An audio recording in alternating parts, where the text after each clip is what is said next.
வணக்கம். உங்களுக்காக செல்வராஜ். இந்த பதிவு ஒரு பயிற்சி நோக்கத்துக்காக மட்டும் கொடுக்கப்படுது. அதனால தயவுசெய்து ரெக்கமெண்டா எடுத்துக்காதீங்க.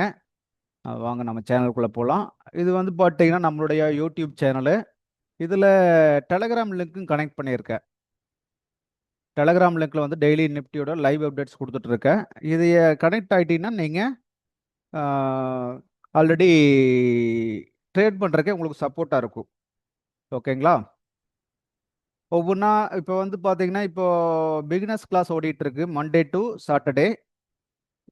டெய்லி ஈவினிங் 7 to 8 முடிஞ்சா கலந்துக்குங்க. பிகினர்ஸா இருந்தீங்கன்னா கலந்துட்டீங்கன்னா உங்களுக்கு ரொம்ப எளிமையா இருக்கும். முதல்ல கத்துட்டு ஒரு 60, 70% இதுலயே நீங்க அண்டர்ஸ்டாண்ட் பண்ணிக்க முடியும். அதுக்கு பின்னாடி இந்த அப்டேட்டட்ஸ் வீடியோ ஒவ்வொன்னா பாருங்க.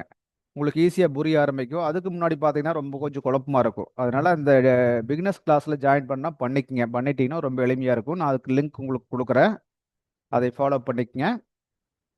ஓகே. இப்ப வந்து நம்ம நம்ம டெய்லிக்கு நிஃப்டி, கோல்டு 2ம் பார்த்துருக்கோம். இப்ப கோல்டு பார்க்கலாம். இன்னைக்கு காலையில என்ன நடந்ததுன்னு பார்க்கலாம்.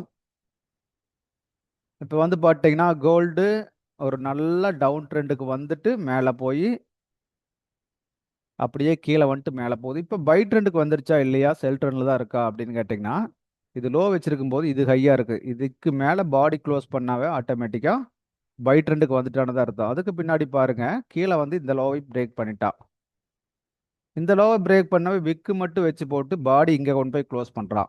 இப்ப பார்த்தீங்கன்னா, அவன் வந்து செல் ட்ரெண்டுக்கு இன்னும் முழுமையா வரல. பை ட்ரெண்ட்ல தான் கன்டின்யூ ஆக போறான்னு தெரியுது. அடுத்து பார்த்தீங்கன்னா, இந்த லோவுக்கும் பார்த்தீங்கன்னா, இங்க விக்கு வச்சுட்டு மேல போய் பாடி இங்க க்ளோஸ் பண்ணிட்டான். அகைன் கன்டின்யூ அவ்வளோதான். பாடி கீழ க்ளோஸ் பண்ணல. இந்த லோவுக்கு கீழ பாடியே கீழ க்ளோஸ் பண்ணல. இந்த லோவுக்கு கீழயே சொல்லலாம். பார்த்தீங்கன்னா, எங்கேயுமே பாடி க்ளோஸ் பண்ணல. அப்ப என்ன பண்றான்? பார்க்குறான் மேல தூக்கிட்டு வந்துட்டான் மார்க்கெட்டு. இப்ப ட்ரெண்ட் பைல இருக்குதானா? பைல தான் இருக்கு அப்படின்னு தெரிஞ்சுக்கோங்க. 1 ஹவர பொறுத்தளவுக்கு. இப்ப இதே எடுத்துட்டீங்கன்னா, இது லோன்னு சொன்னீங்கன்னா, இது ஹை. அப்ப இதுக்கு மேல இது பிரேக் பண்ணியாச்சுன்னா, பை ட்ரெண்டுக்கு போயாச்சு அப்படின்னு தெரிஞ்சுக்கலாம். 15 1 ஹவர் பொறுத்தளவுக்கு. இது நம்ம ட்ரேடிங்ல என்ன ஆப்பர்ச்சுனிட்டி கிடைச்சது அப்படின்னு வந்து நம்ம 5 மினிட்ஸ் ஆர் 15 மினிட்ஸ்ல போய் பார்க்கலாம். அப்பதான் ஐடியா கிடைக்கும். நம்ம வந்து இந்த 1 ஹவர் வச்சு ட்ரேட் பண்ண முடியாதுங்க. 1 ஹவர் வந்து ஒன்லி லெவல்ஸுக்காக மட்டும் தான் நம்ம எடுத்துக்க போறோம். அதுக்கு பின்னாடி இதுக்கு போய்க்கலாம் நம்ம. இங்க பாருங்க அது என்ன பண்ணியிருக்குன்னு பார்த்தீங்கன்னா, இங்க லோ வச்சிருக்கான். அதுக்கு பின்னாடி அந்த பாடிய க்ளோஸ் பண்ணி முடியல. இந்த விக்குக்கு கீழ பாடி எங்கேயுமே க்ளோஸ் பண்ணல.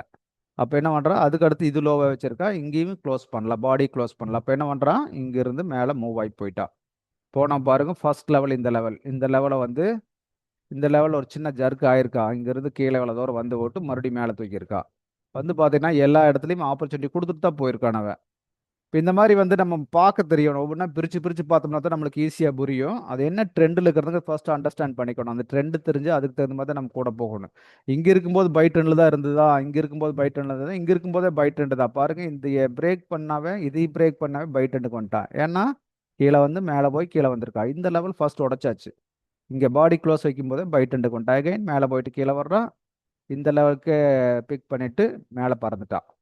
புரிஞ்சுங்களா? இப்ப இந்த மாரி நம்ம வந்து எடுக்க தெரிஞ்சதுன்னா, இது ரொம்ப எளிமையா ட்ரேட் பண்ண முடியும். ட்ரேடுக்கு வந்து இந்த மாரி கட்டமைப்புகள் கரெக்ட்டா இருக்கணும். ஸ்ட்ரக்சர நம்ம கரெக்ட் பண்ணிட்டோம்னா மட்டும் தான் நம்ம ட்ரேட் பண்ண முடியும்.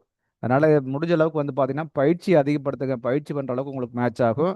பிகினர்ஸா இருந்தாலும் கூட இதை புரிஞ்சுட்டீங்கன்னா போதும். என்ன நடக்குதுன்னு தெரிஞ்சுக்கங்க. மார்க்கெட்ல என்ன நடக்குதுன்னு தெரிஞ்சுட்டீங்கன்னா, ஆட்டோமேட்டிக்கா அது கூடவே நம்ம டிராவல் பண்ண முடியும். இதத்தான் நான் ஒவ்வொரு வீடியோல சொல்லிட்டு இருக்கேன். இதை ஃபாலோ பண்ணி பாருங்க.